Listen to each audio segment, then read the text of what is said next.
Hi, everyone. Welcome to this year's Bernays workshop. My name is Arturo Garcia, and I am part of the board here at PRSA San Diego and Imperial County. PRSA SD is one of more than 100 chapters within the Public Relations Society of America, the world's largest and foremost organization of public relations professionals. The Edward L. Bernays Mark of Excellence Awards recognizes the expertise and dedication of public relations professionals within San Diego and Imperial counties. PRSA presents the Silver and Bronze Awards excuse me, annually to recognize public relations programs and tactics incorporating research, planning, creativity, implementation, and evaluation. And new this year, we're happy to announce the Shoestring Budget Award, which is a tactic given to a tactic planned and implemented on a budget under $1,000 by a nonprofit in-house team and or a group of individuals, grassroots organizing efforts. And today, our panelist is Hope Ditto Reilly, PRSA SDIC's past president and vice president at Southwest Strategies. Hope, welcome. Can you briefly tell us what has been your engagement with Bernays? I know you have a history. Yeah, absolutely. Thanks so much, Arturo. Really excited to be able to share a little bit of background and excited for another Bernays season to be upon us. So I have been at Southwest Strategies for 8 years, and I actually was reminiscing with one of my colleagues today that my very first assignment when I started at Southwest Strategies as a senior account executive was to write Bernays award entries for projects that I had no idea what they were. I'd never worked on them, but I was replacing someone who had worked on them. And so somebody needed to write the entries. And so I got a really quick crash course in not just the projects, but also what a Bernays entry was, what needed to be done, how you put a successful entry together. And I was successful on 3 out of the 4, which I thought was pretty good. So ever since, I've been very involved in my company's Bernays efforts. I've been on our marketing committee, and I think we've won about 3 dozen awards under my time there. I think my projects have won about 2.5 dozen. I usually try to keep track, as well as 3 silver anvils. So we're very proud of that. And then I've also served, of course, on the PRSA board of directors and been very involved, and including a year as the Bernays committee chair. So definitely spent a lot of time on Bernays, and I'm happy this year to be pitching in as the special awards coordinator. So can also get hit up for questions on special awards later if anyone has any. Thank you so much, Hope. So we're hearing from the pro today, everyone. So real quick with the first question, what separates the Bernays categories from campaigns to tactics? And what is the difference in the submission process between both? Yeah, absolutely. So I think what we're getting at here is the silver versus the bronze. So silver Bernays are the awards that are specific to full campaigns or efforts, projects. They're all encompassing. Whereas the bronze are for specific tactics, specific single things that you've done or series of things that you've done for the project, but just one element of the broader PR or marketing effort. The silver Bernays, the full campaigns are judged on terms of their long-ranging effects or their long-ranging outcomes or metrics, because you're looking at the holistic collection of all of the things that you've done. And then the bronze Bernays would look at each specific element that you talked about in there. And so spoiler or hint, a lot of times we'll write the silver campaign entries first. And then if we see some bronze entries that are part of that bigger effort for the silver, we'll take the silver, get that silver entry real good, and then take that and use that as the basis for the bronze entry, because it kind of gives you that jumping point. I know it's a little bit confusing, and in fact, they actually used to be a lot more different, which I think weirdly made it a lot easier. So it used to be, some people that have been around for a while will remember, it used to be the silver entries were 2 pages, the bronze were 1 page, and that was a real defining differential between them. And you didn't necessarily get all the way into the research part of RPI, which is research, planning, implementation, evaluation. You didn't get as far into the research on the bronze just because you only had 1 page instead of 2. Now that you have 2 pages, you do have to get a little bit more into all of that. So the breadth of information you need to include in a bronze is very similar now to the silver. And so you just really need to be really strategic with what details you're including on each. And then of course your supporting materials. You have the same ability to upload, sort of limitless volumes, but keep in mind, quality is more important than quantity, because I'm just going to be honest with you, the judges aren't going to read 500 pages of supporting materials, right? So you really want to make sure you're putting up front what you want them to see, so that they're getting the absolute best and most important information to be able to judge your entry. Thank you so much, Hope. I'm gonna let one person in. Speaking of judges, what's the scoring criteria used by the jury, and who comprises the jury?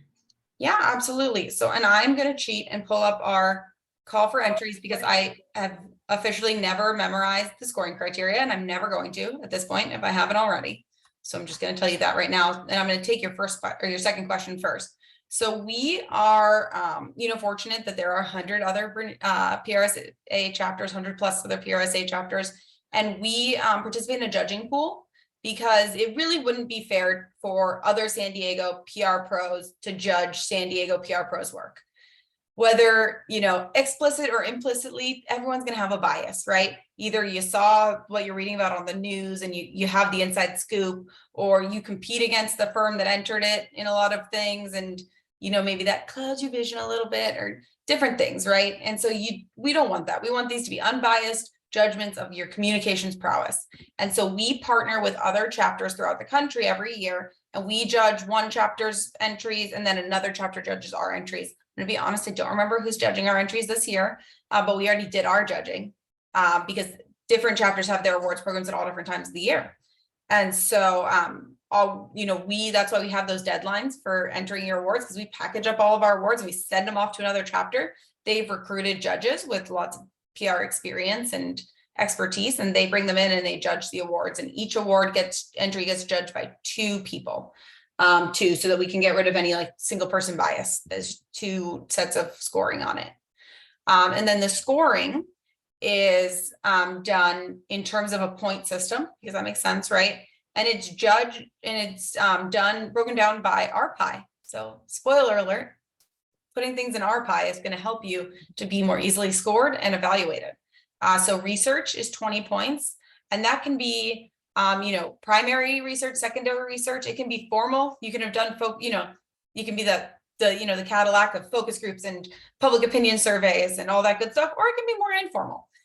It can be that you did a literature review. It can be that you got really smart on the topics. It can be qualitative or quantitative. Everything counts here. It can be doing media analysis. It can be observations, field reports, whatever you're doing. You just want to make sure that you can very clearly explain how you started with the research. And by the way, there's a really good breakdown of this in the call for entry. So I don't know, Arturo, if you can drop the link in the chat, that may be helpful. But I would really recommend going through, because I'm only going to give you the high points. The second category is, of course, planning, because I know you all know RPI by heart, right? And that one is 30 points. So, your goals and objectives, having SMART goals, and then the strategies and the audiences that you've identified. And this one is where you go even deeper into RPI, because you demonstrate that not only are you showing your entry in RPI, but that you used RPI to plan for how you did the program or the tactic. And so it's really good to break down in there how you kind of went through that process and what you evaluated and what you laid out. The next category, or the next section, is implementation. That's again 30 points. And that's, I think the old adage, right, is tell them what you're going to do, tell them, and then tell them what you did. This is the tell them part. So this is where you go through. I will say, I think it's kind of funny, but I always get to the implementation. I don't really know what to put, because I feel like I've put so much in planning that I'm like, do I just repeat it? So this is where I think it's always really good to share some of the little, not anecdotes, but some of the kind of fun facts. So the timetables, getting a little bit more into the tactics, any really creative or innovative things that you were able to bring in. And then I think another really good thing to bring in, and this is how you maximize your points, is to mention at least 2 challenges that you faced and how you overcame them. And those could be internal or external challenges.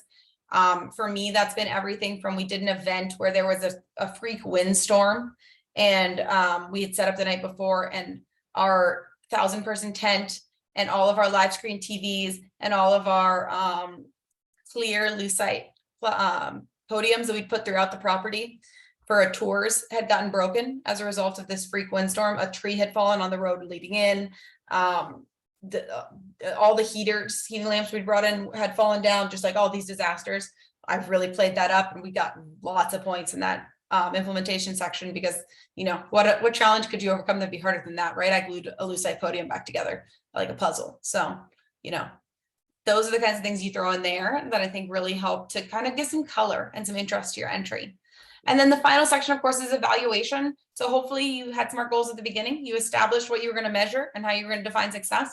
And now you're saying how you did it and how you not just met, but exceeded those goals. And, what the result was as a result of that. Did you, if it was a public affairs campaign, did you then affect public policy?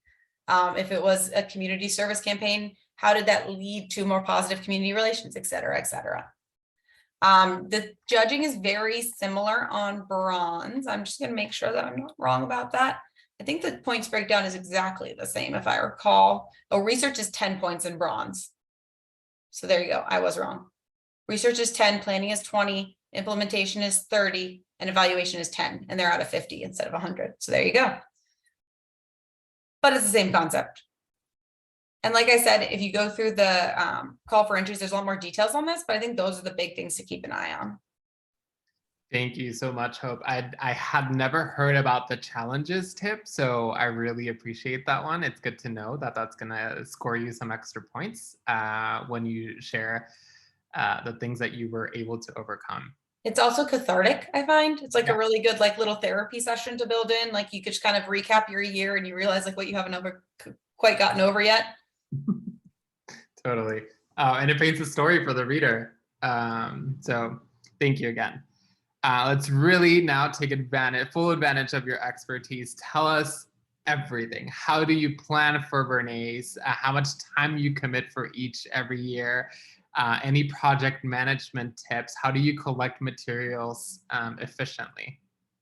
Yeah, absolutely. So every year, I always assume that each entry will take about 10 hours at least. I think that's just fair and reasonable. I think whenever I say that, even my colleagues kind of give me a look like, oh my God, are we really going to spend that long?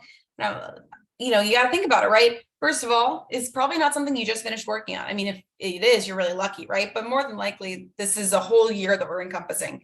And I don't know about you all, but my short-term memory is shot after the pandemic. So I don't remember what I did a year ago.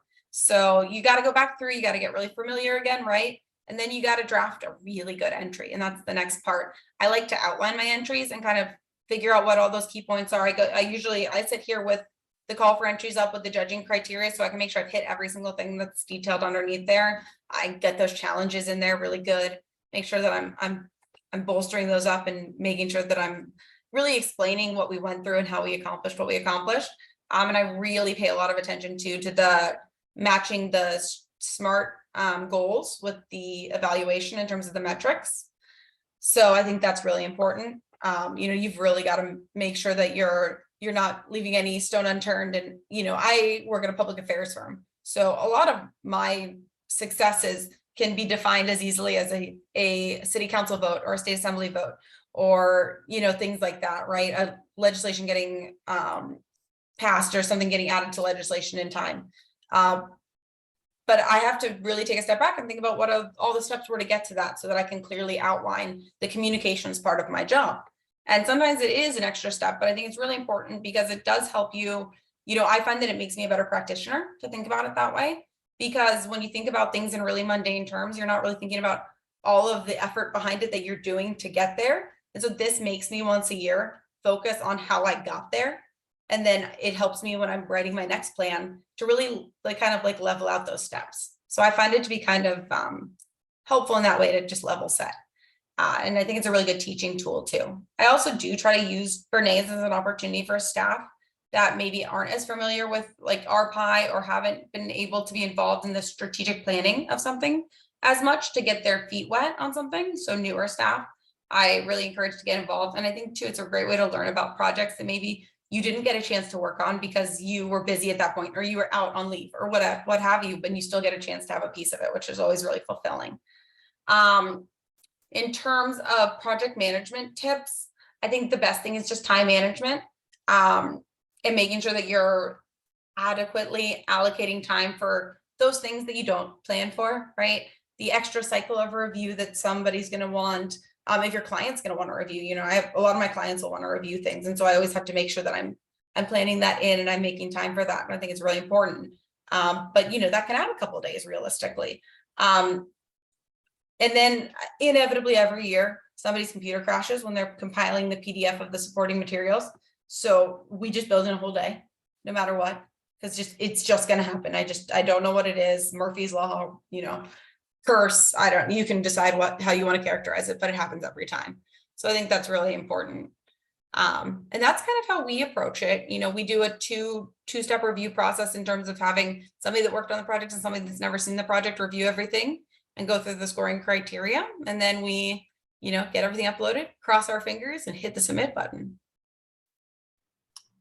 Thank you for that. I want to add something before we close this recorded segment, because we're trying to keep it short for those watching. But I loved how you said that you give this task to the entry-level folks who have not built a strategic plan for them to get their feet wet. I was that person at some point at an agency doing exactly that. And yes, it helps. You're seeing the structure. But when you said it, what I thought was this is a great way to communicate the value of Bernays beyond, I mean, you do get the shiny award, you do get the recognition, and beyond that, it's dedicated time for us to, in a way, journal and reflect on what we did. And it makes you better for the next plan because you took the time to do that. So it has that professional development value that maybe we can chat a little bit about. I'm also curious to hear from you. How would you talk to folks who've never heard of this about its value? So we just mentioned that one, but are there other ways that you could think of? Yeah, absolutely. I think there's a ton of values. And I think it's really great that you underscored that point, because I totally agree. I think there's so many things in PR, you know, it's on to the next, right? We're not people that take a lot of victory laps. I always think of Bernays as the one night a year that we get to celebrate, the one night a year that we're front and center. The rest of the time we're in the background, right? We're behind the scenes. We're my family jokes that I'm the feet in the news conference behind the big sign that's falling down, because that's the only time they ever see me. I'm at all these news conferences, but you know, my feet are the only thing that's ever made it on national television. And that's kind of, you know, that is our role, and that's the role we've chosen. I wouldn't have it any other way, but this is the one night a year that we're front and center, and so great. And I think that's the other thing, is that, you know, this can be a thankless job sometimes, right? Because you are the behind the scenes, and if you're doing your job right, everyone's celebrating the person that you're working for, or that you're supporting, not necessarily you. And that's, you know, why we chose our profession. However, especially for newer staff, I think sometimes that can be a little bit less fulfilling. And so I always really, for me, there's a huge value in the fact that my staff get to celebrate themselves and their hard work. And I think that that's worth its weight in gold and more. So it is the shiny award, but it's really just the chance to reflect on the job well done that my team has done for the whole year. And all of those extra, you know, all that extra effort that they put in, all those late nights, all those, you know, different sacrifices that people made to make sure that we were able to succeed and thrive. And this is a great time to just really celebrate them. And so I love to make it a bigger celebration, go a little bit, you know, do something after, do something the next day, where we just really highlight again and just go through everybody's contributions, because it's such an exciting time.